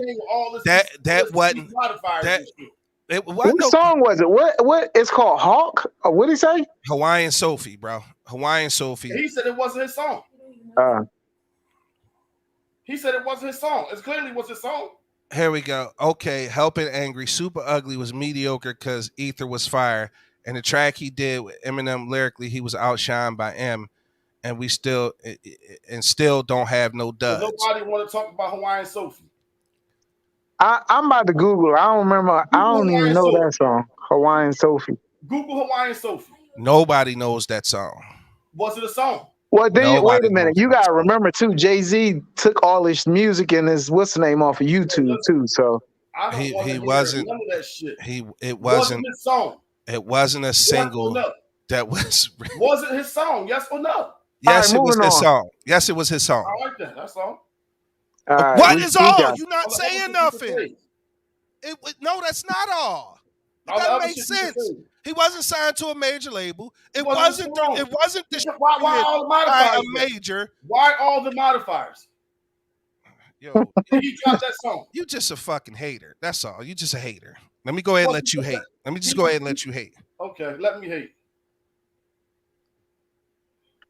Because I'm about to say that song. I thought it was Jazzy song. He was on. That was his song. He was on there. He was corny. But I thought it was Jazzy Faye. I mean, not Jazzy Faye. No, the month he stole. Huh? What was the other dude he was with? That was Jazzo. It was Jazzo. Jazzo. Right. That shit was released in '89. The album was Word to Jazz. The song was Jazzo's song. It was not Jay-Z's song. Was he corny as shit on? Oh, here we go. He backpedaling now. Because you said it was his song. Now he Googled it and it wasn't his song. He featured on it. Quantifier. So if you featured on it, you don't get credit for it being your song also? Y'all pissed angry old head off. Taking too long on the first topic. Yeah, I don't got shit nice to say after that shit. Pretty much. So every single album, every song was a hit. Yep, and they like you coming to you now like you're not that, see now you being like extra right now. You're not even making no sense because nobody said that. Nobody said we did. Flight, didn't we just say not every song or every album was a hit? That's not what you said. That's what we said. We said that, bro. Didn't we say that like 5 minutes ago? Bro. You said he didn't have no duds. Some people got the filters on. Some people got the filters on. Some people got the filters on. He said he never had. Yeah, right. Meaning that every song wasn't a hit either, though. So what is it then? You do know, I'll put it in baseball. Matter of fact, I'll put it in football terms. When you score a goddamn touchdown, you don't get 7 points. You get 6, motherfucker. I put it in the terms of you motherfuckers that his fans are like the Beehive fans where all his shit is hot and it's not. That's what I said. Nobody, we didn't say all his shit was hot. We said we said a good majority of his songs were, but there's not many duds. Let's take a step back. Crystal said, so when you have someone that drop hits at the level to which he has in his career, not every song is a hit. That's the obvious. But come on, y'all. Dude, though, we are hating. Man, I don't want to hear that shit. What I said was the fact that his original statement. His original statement was the Jay-Z fans is like the Beehive fans. They think everything dude drop is hot. That's what I said. And it is. That's what I said. And it is. Okay, that's your opinion. I had mine. No, that's a fact. Check the numbers. How? That's a fact. Check the numbers. Who made it a fact? You? Who's You had made it a fact? who's no the statistics, the sales, the critics. Man, It's a fact. MC Hammer had sales. See, this Vanilla nigga. Ice had sales.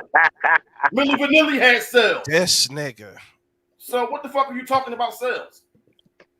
Hammer's still around. Hammer's still around. Hammer's still around. He don't have to.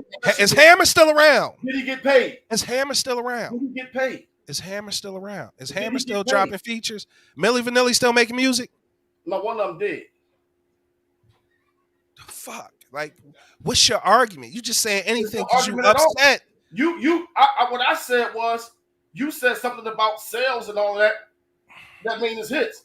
Motherfuckers be selling it, and that shit ain't no hit. He didn't have no duds. Old Town Road at Nas X, his shit, that shit was a hit. He had sales. And somebody just said his music is ass. But he had sales in that Old Town Road or whatever the fuck that song was. Who, Lord Nas X? Music is ass? It is. It is. But did he have sales?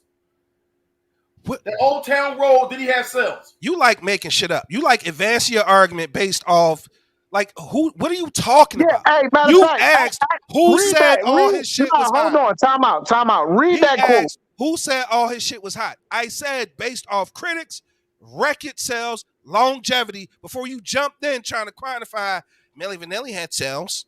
Yeah, they did. MC Hammer had sales. Yeah.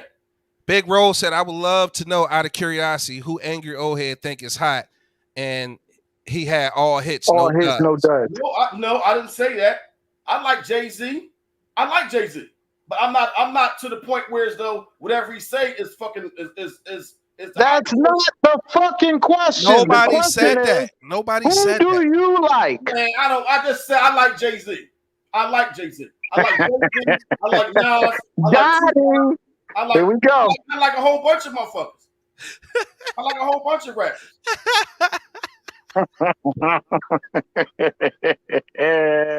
He just want to be. He just want to backslide like a motherfucker, boy.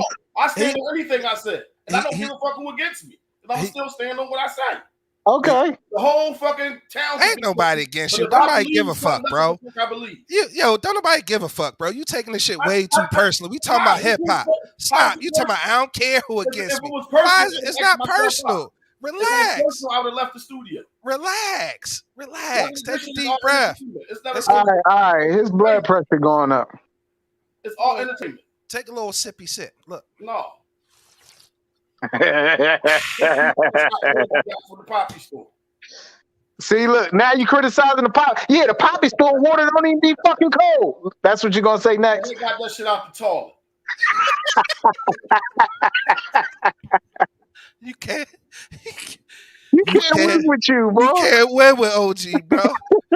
Crystal said, interesting thing, us Jay-Z wasn't even killing it in sales in the beginning. His first major award for recognition wasn't until Alicia Keys' Empire State of Mind.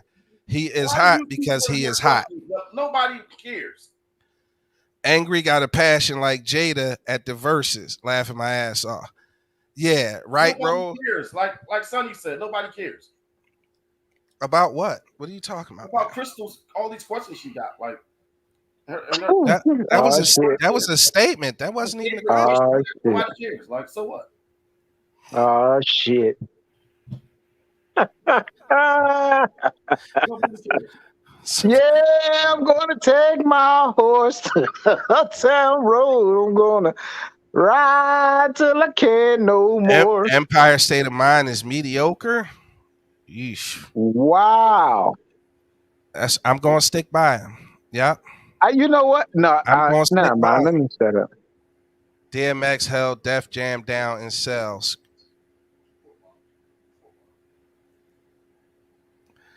And I'm gonna stick beside him. That's what I'm gonna do. Yeah, that's him. I'm gonna stick beside him. What we talk about, man? What we talk about, man?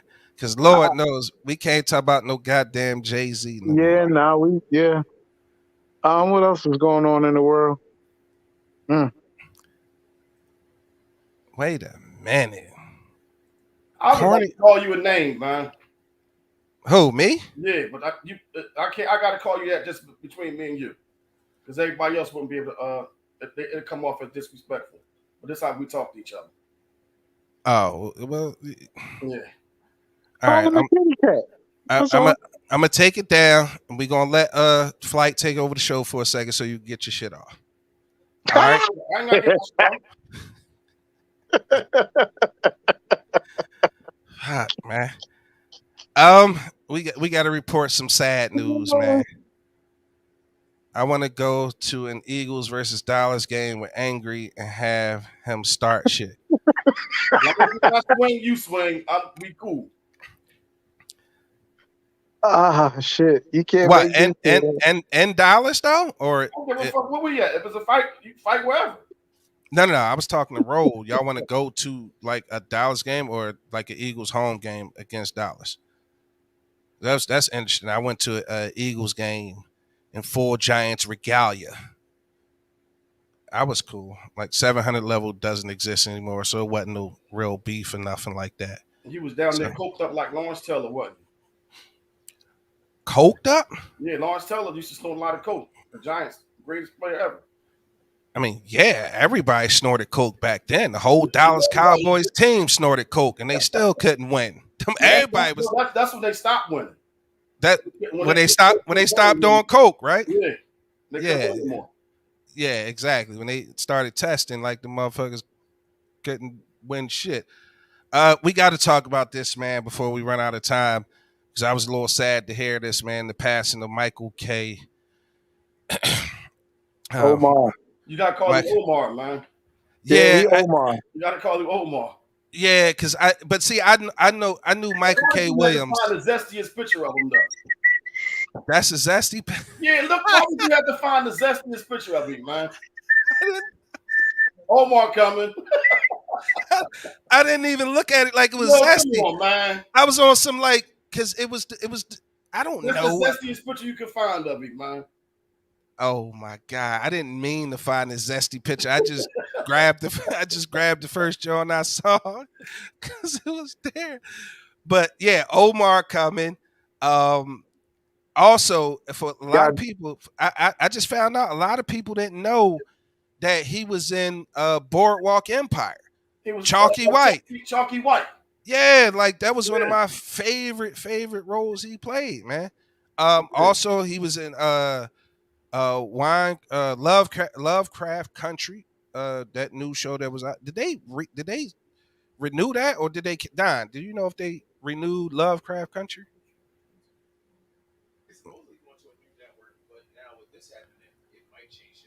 50 went savage on them. Shit wasn't cool at all. Dude just passed, shaking my head. I don't know what 50 did, Big Ro. You would have to enlighten me. But yeah, Michael K. Williams, he was found in his New York apartment. I don't want to speculate on, why he passed away. I'm not trying to sully the man's name. I just know I was a big fan. He played Omar in one of my favorite shows, The Wire, Chalky White on Boardwalk Empire. Like I said, he was in Lovecraft Country, Critical Thinking. He actually has a few movies coming out, but he was also in Superfly in 2018. He played Musa in Assassin's Creed. He was just he's done a lot of things, man. I thought he was one of the more prolific prolific actors of our time, especially as representation for our black brothers and sisters. But he has a role in a TV show called Vital Signs. He has a movie completed 1892 and Surrounded that are scheduled for release in the future. They are all in post production. Michael K. Williams, I don't know, man. I thought he was great, man. I thought he was great. It's another actor. He had a cameo. Shout out to Big Ro. He said he had a cameo in RoboCop reboot. He did the DMX tribute with the Rough Riders.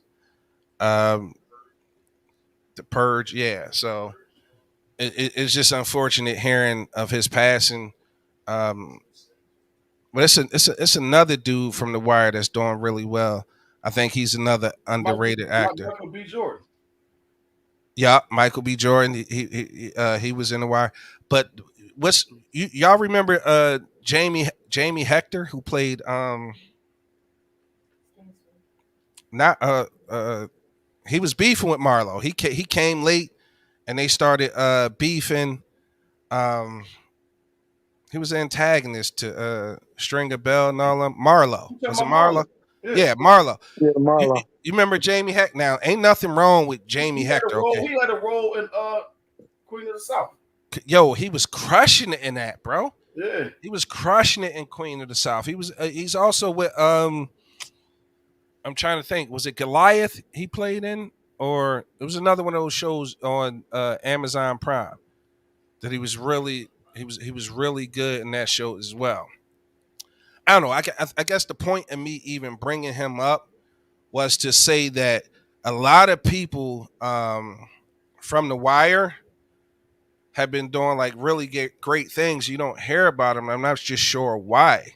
And I'm thinking it's because um, And the boy, Michael, he's called. His name is Mac something. Mac wow, Wild. Mac Wiles. Yeah, Yeah. as a musician, right? Yeah. Yeah.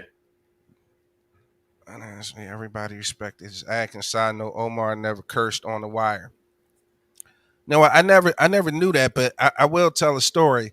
Um, Crystal said that whole cast is a big deal. True.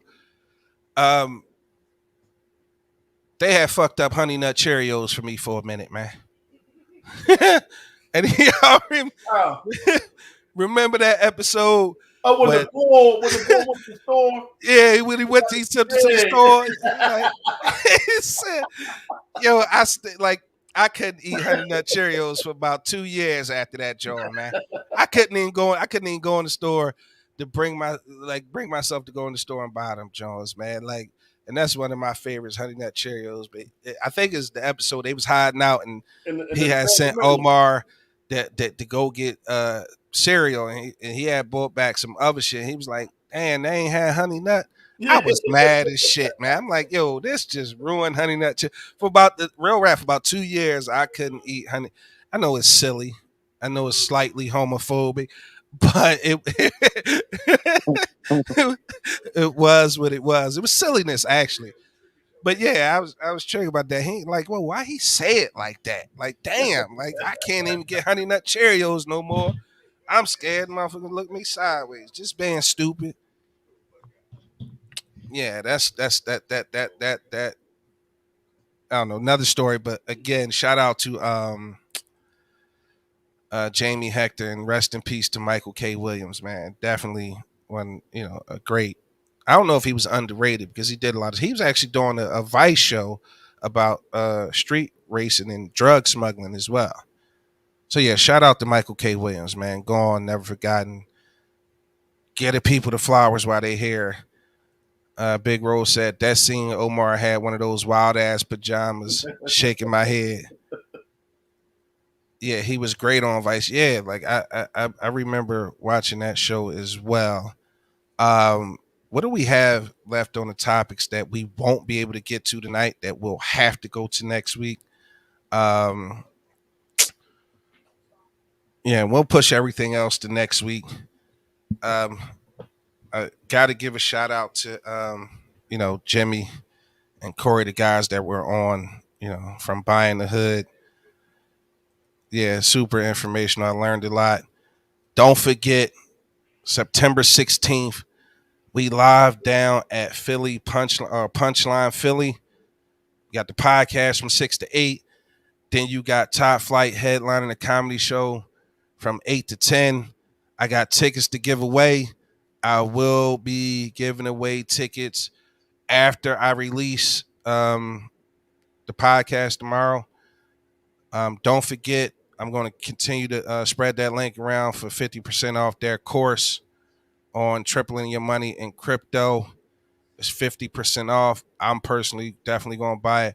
Big Roll, hit me. I'll hit you in the inbox or hit your phone to make sure you got your tickets. I know you said you wanted support, so we can even figure out how to just take your tickets and give them away as well. So we'll have 4 to give away, or you want to give them to two people you know, but it's super important that you make sure those people come. We're gonna do what we normally do each and every, man. Each and every, we just gonna give everybody their final word. Everybody get to say what they want to say. Um, what do you have? 4 minutes left. Minute and a half. Let's go. Get into it. Who want to go first? Go ahead, Flax. You can go first. Just continue to strive, be great, stay busy to stay out of trouble. Like Big Exclusive said, man, kiss your family, kiss your babies, and more importantly, love yourself. And thank God for the moments that you have and cherish them. That's it. See y'all on the 16th. Peace. Say less, bro. OG, you want to have the last word? You want me to go? Yeah, go. I'm gonna go. I just want to say, come out and fuck with us on the 16th. That's next Thursday, and hopefully, I see the people that chime in all the time. Hopefully, see you next Thursday. Yeah, that'll be dope to see everybody, who comment a lot, who fuck with us super heavy. It'd be dope to see y'all live and in person. I mean, have some fun, have some drinks, have some laughs. Make sure y'all bring y'all crypto coin to Punchline. They drinks be like $85.